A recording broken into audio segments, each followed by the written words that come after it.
Hello everyone, welcome to fiction fiesta. Romeo and Juliet को Shakespeare का one of the best work माना जाता है, but actually Romeo and Juliet की story Pyramus and Thisbe की story से inspire है, जो कि एक ग्रीक मिथोलॉजिकल स्टोरी है। पिरामिस और थिस्बी नाम के लवर्स बेबीलोन की एक सिटी में रहते थे। वो दोनों एक दूसरे के पड़ोसी थे, पर उनकी फैमिली एक दूसरे के दुश्मन थे, इसीलिए वो दोनों एक दूसरे से नहीं मिल पाते। उनके घर आपस में कनेक्टेड थे और इसी वजह से वो दोनों एक दूसरे से दीवार पर एक क्रैक के थ्रू बात कर पाते थे। पिरामिस रात को अपनी दीवार के साइड आता और थिस्बी अपनी साइड।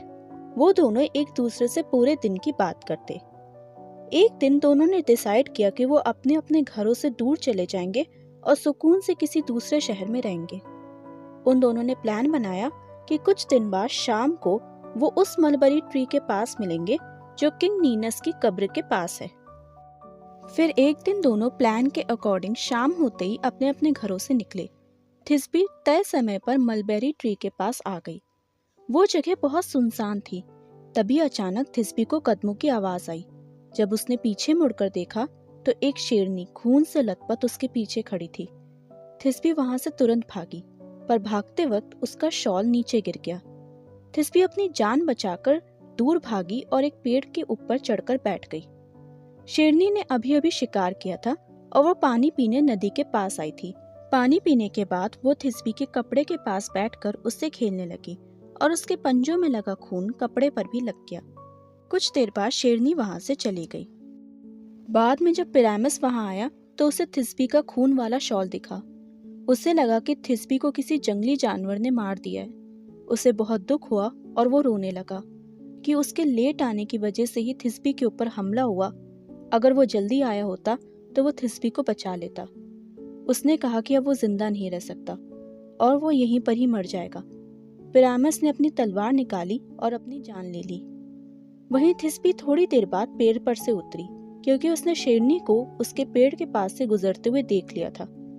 वो खुश थी कि वो अब पिरामिस को बताएगी किस तरह से बहादुरी से उसने मुसीबत का सामना किया। पर जब वो वहां पहुंची तो पिरामिस की डेड बॉडी देखकर हैरान रह गई। थिस्बी ने जब अपना खून वाला शॉल देखा तो उसे रियलाइज हुआ कि क्या हुआ होगा। उसका दिल टूट गया और उसने भी अपने आप को उसी तलवार से मार दिया। उन दोनों का ब्लड मलबेरी ट्री की जड़ों तक पहुंचा और उसके फ्रूट ग्रीन की जगह रेड कलर के हो गए। कुछ देर बाद उन दोनों के फैमिली मेंबर्स उन दोनों की तलाश करते हुए वहां तक पहुंचे और उन्हें इस हालत में देखा। पिरामिस और थिस्बी के फैमिली को इस बात का बहुत दुख हुआ कि उनकी वजह से इनकी जान चली गई।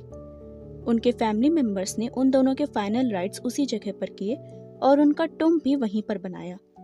गॉड्स भी उनकी इस ट्रेजेडी से बहुत दुखी हुए और उनके लव के ऑनर में मलबेरी ट्री के फ्रूट्स का कलर परमानेंट रेड कलर का कर दिया। पिरामिस एंड थिस्बी प्योर लव का सिंबल है एंड उनकी स्टोरी को कई फेमस पोएट्स एंड राइटर ने अडेप्ट किया। रोमन पोएट ओविड ने पिरामिस एंड थिस्बी की स्टोरी को एक पोएम के फॉर्म में फिर से उस समय की यंग ऑडियंस के बीच पॉपुलर किया। कई फेमस पेंटर्स ने पिरामिस एंड थिस्बी की इस ट्रैजिक स्टोरी को ड्रॉ भी किया है।